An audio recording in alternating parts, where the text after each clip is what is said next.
اللہ کے رسول صلی اللہ علیہ وسلم مدینہ منورہ میں پہنچے۔ مدینہ منورہ میں یہود کا بزنس بہت اسٹیبلش تھا اور ان کا سودی کاروبار تھا۔ اس کے بالمقابل اللہ کے رسول صلی اللہ علیہ وسلم نے مدینہ منورہ میں اپنی نہج پر حلال کاروبار کا بازار بنایا، سوق المدینہ، اور اس بازار میں اتنی برکت ہوئی، اتنا اسٹیبل وہ ہوا کہ یہودیوں کا کاروبار اپنے آپ ختم ہو گیا۔ آج دنیا میں معیشت پر کس کا غلبہ ہے؟ ساری دنیا کی معیشت کو، بینکوں کو، قرض دینے والے اداروں کو کون کنٹرول کر رہا ہے؟ یہ بات ڈھکی چھپی نہیں۔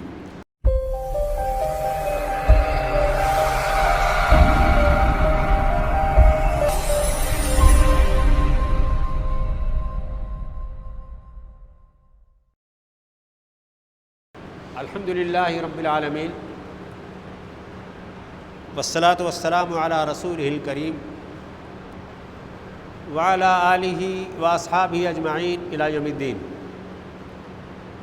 اما بعد، قال اللہ تعالی فی کتابہ المجید: اعوذ باللہ من الشیطان الرجیم، فإذا قضیت الصلاة فانتشروا فی الارض وابتغوا من فضل اللہ واذکروا اللہ کثیرا لعلکم تفلحون۔ وقال تعالی: احل اللہ البیع وحرم الربا۔ وقال تعالی: یا ایہا الذین آمنوا هل ادلکم علی تجارۃ تنجیکم من عذاب علیم تؤمنون باللہ ورسولہ وتجاہدون فی سبیل اللہ باموالکم وانفسکم ذالکم خیر لکم ان کنتم تعلمون۔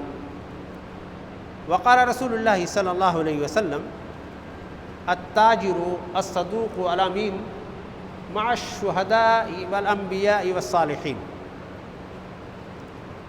برادران اسلام، اللہ تعالیٰ نے ہمیں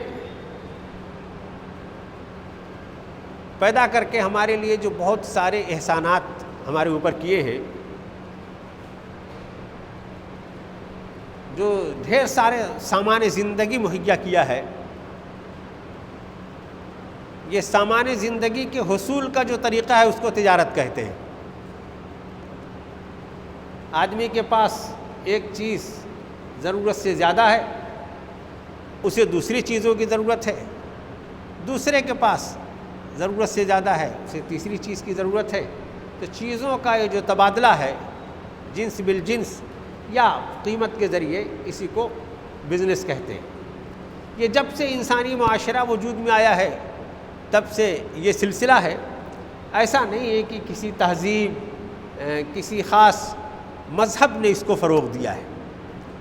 یہ انسانی معاشرے کی بنیادی ضرورت ہے۔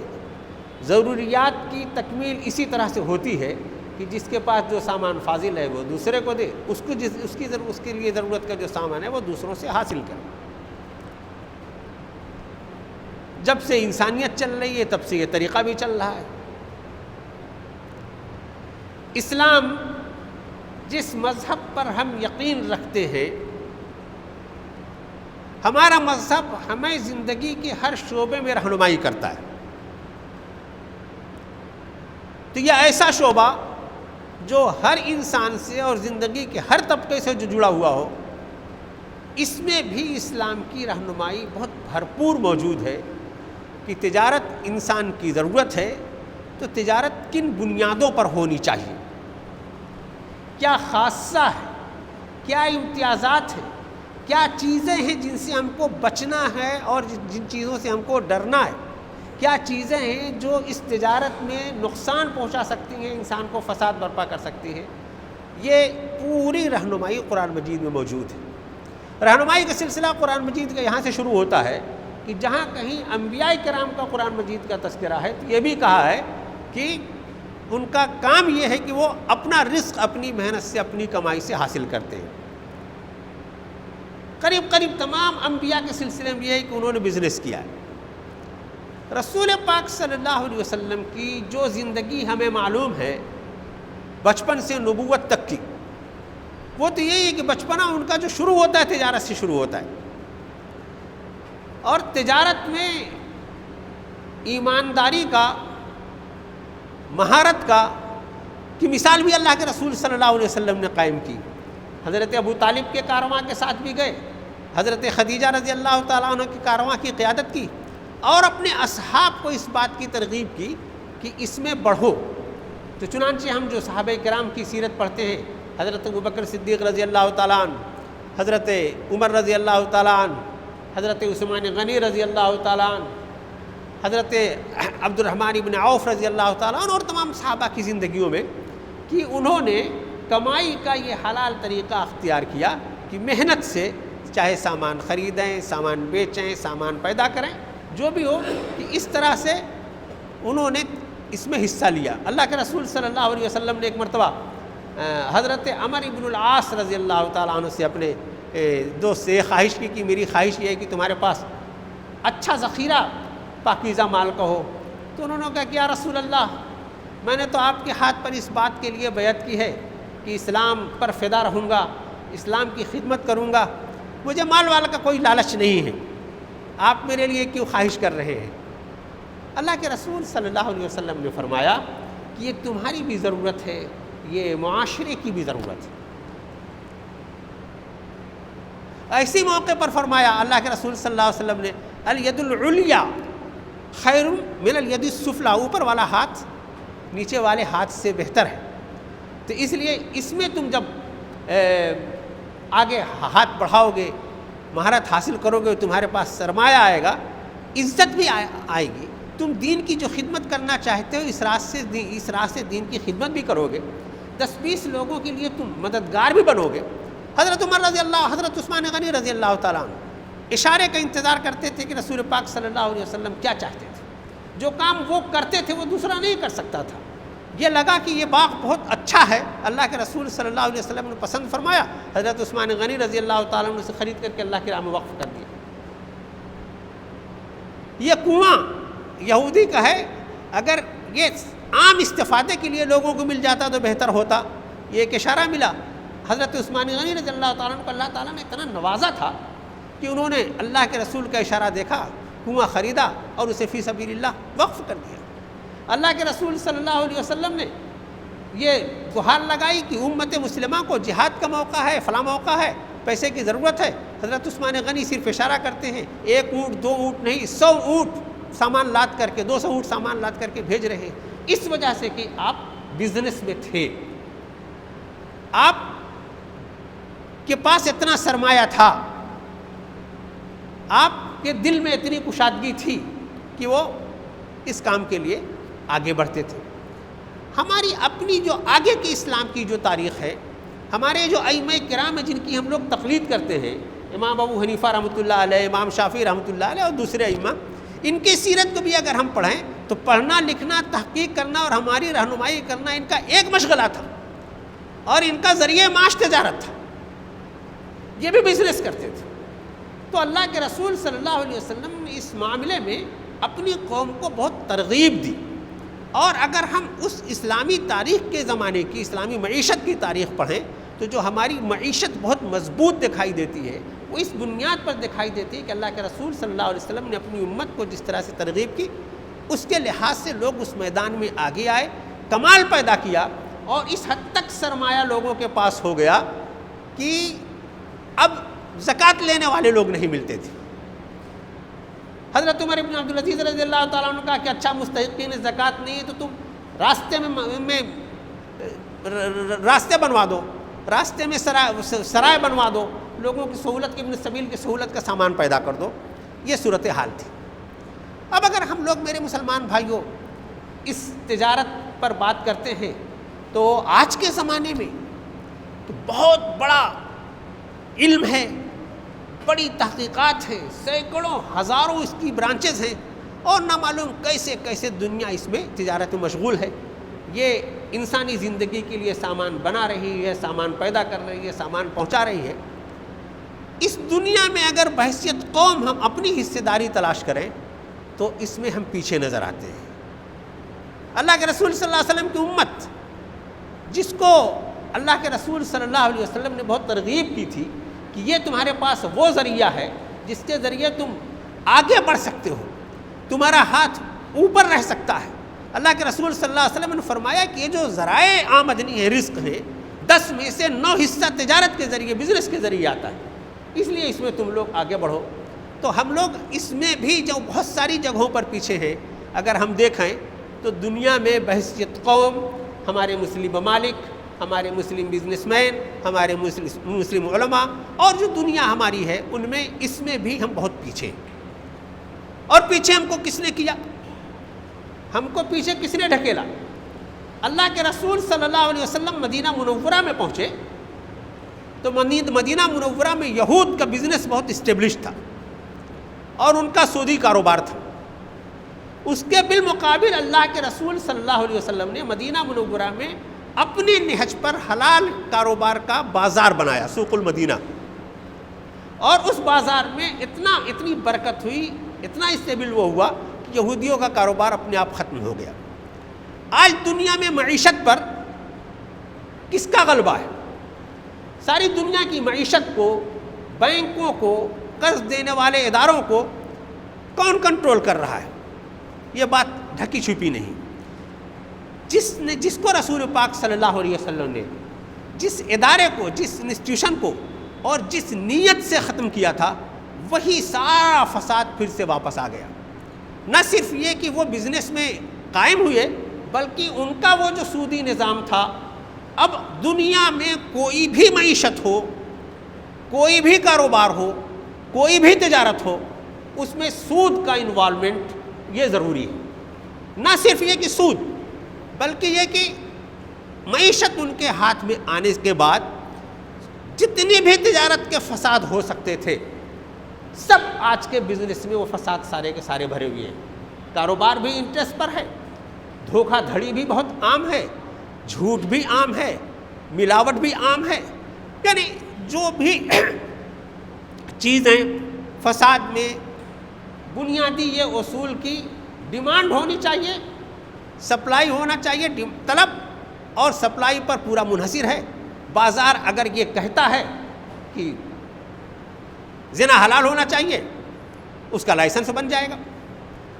بازار میں اگر یہ طلب ہے کہ نشہ ہم کو ملنا چاہیے، شراب کا لائسنس بن جائے گا.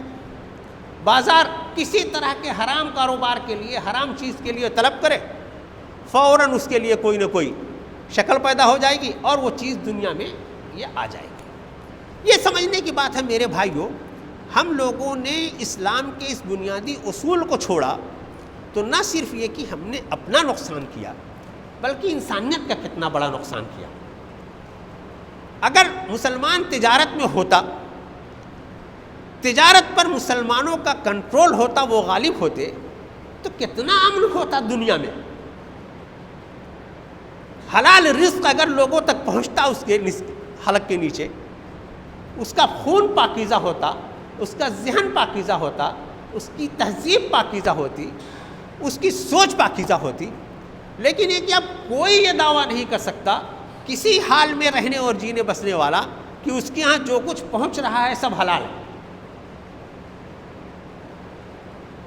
اور حرام چیزیں مارکیٹ میں اتنے آرام سے دستیاب ہیں کہ اب نشہ کرنے کے لیے آپ کو شراب کی شراب کی دکان پر لائن لگانے کی ضرورت نہیں ہے، دوا کی دکان پر آپ کو نشہ مل جائے گا.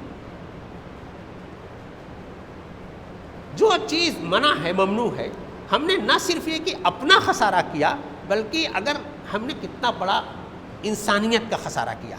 تو میرے بھائیوں، یہ جو ہمارا اسلام کا نظام تجارت ہے، نہ صرف یہ کہ اس کو ہمیں سمجھنے کی ضرورت ہے، بلکہ یہ سمجھنے کی ضرورت ہے کہ ہمارا نظام تجارت کن پاکیزہ قدروں پر قائم ہے.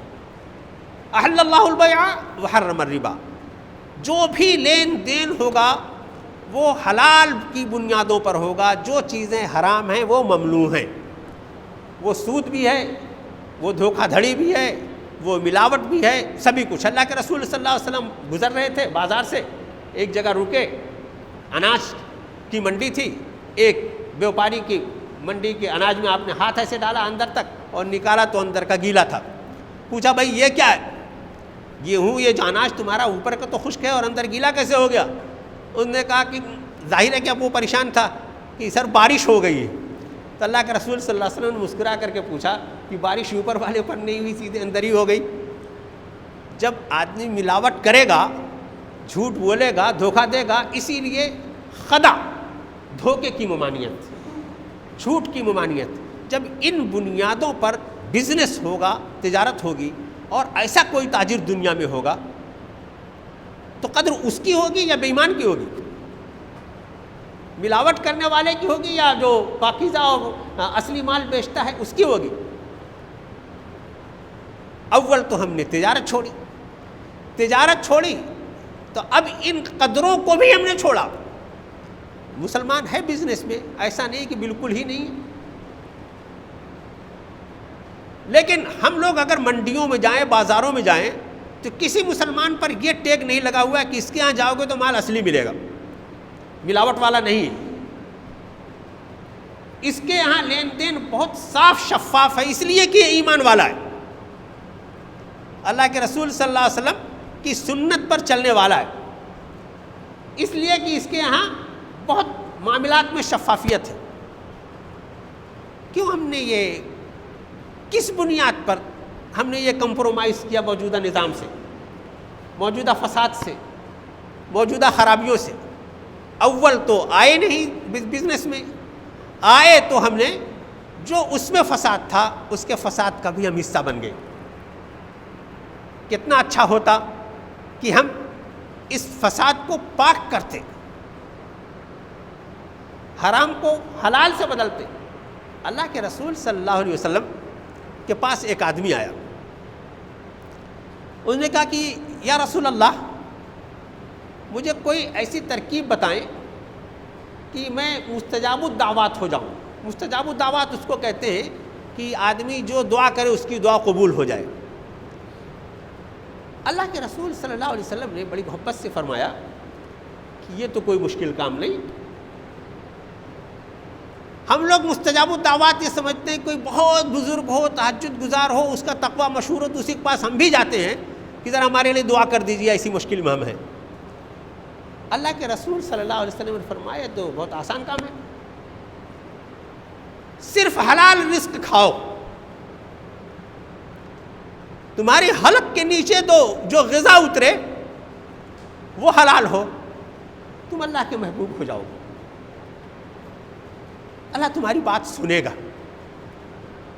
تمہاری فریاد سنے گا۔ اللہ کے رسول صلی اللہ علیہ وسلم نے فرمایا، جو حدیث میں نے کوٹ کی، کہ اگر کوئی تاجر ہے اور سچا ہے اور امانت دار ہے تو اس کا حشر جو ہوگا، روز حشر، وہ انبیاء کے ساتھ ہوگا، وہ شہداء کے ساتھ ہوگا، وہ صالحین کے ساتھ ہوگا۔ یہ مرتبہ بہت کم لوگوں کے لیے اللہ کے رسول صلی اللہ علیہ وسلم نے بیان فرمایا ہے، تجار کے لیے یہ مرتبہ ہے۔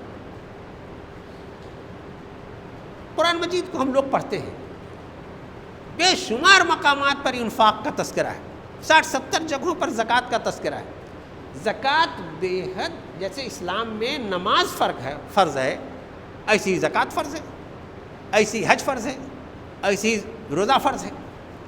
ہم لوگوں کے یہاں قناعت کا مطلب ایک یہ ہو گیا ہے کہ جو جتنا رہے بس اتنے پر ہی قناعت کر لے۔ تو اب قناعت ہم لوگ نماز اور روزہ پر کرنے لگے ہیں۔ زکوٰۃ ادا کرنے والے بھی بنیں اور حج ادا کرنے والے بھی بنیں، اس کی جستجو کے لیے تو ہم کو سرمایہ جمع کرنا پڑے گا۔ صاحب زکوٰۃ ہونے کے لیے اتنا مال ہونا چاہیے کھانے پینے سے فارغ کہ تب اس کے بعد آپ کے پاس زکوٰۃ واجب ہوگی۔ آدھے مسلمان ہو کر کے ہم لوگ چلے جاتے ہیں۔ یہ نہیں ہے کہ وہ آدھا مسلمان کہلائے گا، لیکن یہ کہ مکمل مسلمان بننے کے لیے پانچوں عقائد کا تو پانچوں ارکان تک ہم لوگوں کو پہنچنے کی کوشش کرنی چاہیے۔ صاحب زکوٰۃ بنے، زکوٰۃ لینے والے کیوں بنے، زکوٰۃ دینے والے بنے۔ ایک رکن اللہ کی طرف سے جو حج کا ہے، حج کے لیے وسائل جمع کرنے ہوتے ہیں، آج کل 3-4 لاکھ روپیہ لگتا ہے، سیونگ اتنی ہوگی تب تو آدمی اس کے لیے جائے گا، محروم چلا جائے۔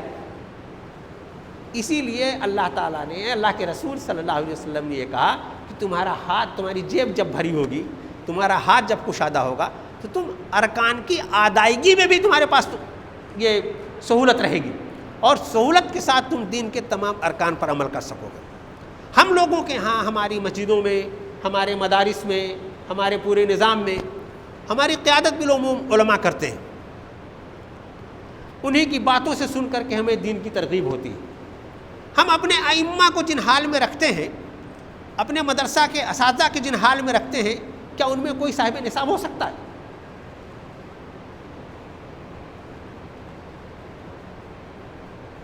جو ہم اس کے لیے کفاف مہیا کرتے ہیں وہ تو ہیں، وہ جو مہینے کا اس کا گزارا ہو جائے مشکل سے. تو ان تمام لوگوں کے لیے، خاص طور سے علماء کے لیے، ائمہ کے لیے، ان احادیث میں اور ائمہ کی سیرت میں اس بات کے لیے پیغام ہے کہ چھوٹا صحیح،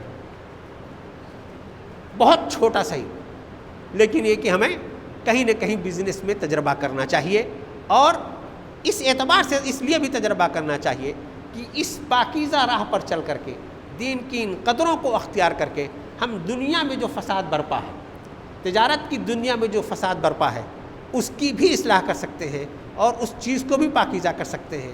ہم خود حلال کھا سکتے ہیں، کئی اور لوگوں کے لیے حلال رزق کا ذریعہ بن سکتے ہیں، پاکیزہ رزق کا ذریعہ بن سکتے ہیں. آج کے زمانے میں خاص طور سے اب بزنس میں جتنا فساد برپا ہے، مسلمانوں کی ذمہ داری ہے کہ اس کے دین نے اسے جو رہنمائی کی ہے، اس کی بنیاد پر اس نظام کی بھی اصلاح کا وہ بیڑا اٹھائے اور اپنی ذات سے اس کا آغاز کرے، اپنے آپ کو اس میں ڈال کر کے اس کا آغاز کرے، اپنا حصہ ڈال کر کے آغاز کرے، اور دنیا کو اس فساد سے نجات دلائے کہ اللہ کے رسول صلی اللہ علیہ وسلم کی امت نے یہی کیا، اللہ کے رسول صلی اللہ علیہ وسلم نے یہی کیا تھا، اور اللہ کے رسول صلی اللہ علیہ وسلم کی امت کے لیے یہی بات واجب ہے کہ آپ وہ کام کریں جو اللہ کے رسول صلی اللہ علیہ وسلم نے آپ کو بتایا ہے. دعا ہے کہ اللہ تعالی ہمیں جو دین کے مختلف شعبے جات ہیں، جو دین کی مختلف تعلیمات ہیں، جو دینی تعلیمات کی مختلف تفصیلات ہیں، ان تفصیلات کے ساتھ دین کو اللہ تعالی ہمیں سمجھنے کی توفیق عطا فرمائے. جو ہماری حیات زندگی کے جو شعبے جات ہیں، ان تمام شعبوں میں دین نے ہماری جو رہنمائی کی ہے، اس صحیح رہنمائی کے ساتھ اللہ تعالی ہمیں دین پر عمل کرنے کی توفیق عطا فرمائے. ربنا آتنا فی الدنیا حسنہ وفی الآخرۃ حسنہ وقنا عذاب النار. ربنا تقبل منا انك انت السميع العليم وتب علينا انك انت التواب الرحيم. بارك الله لنا ولكم في القرآن العظيم ونفعنا واياكم بالآيات والذكر.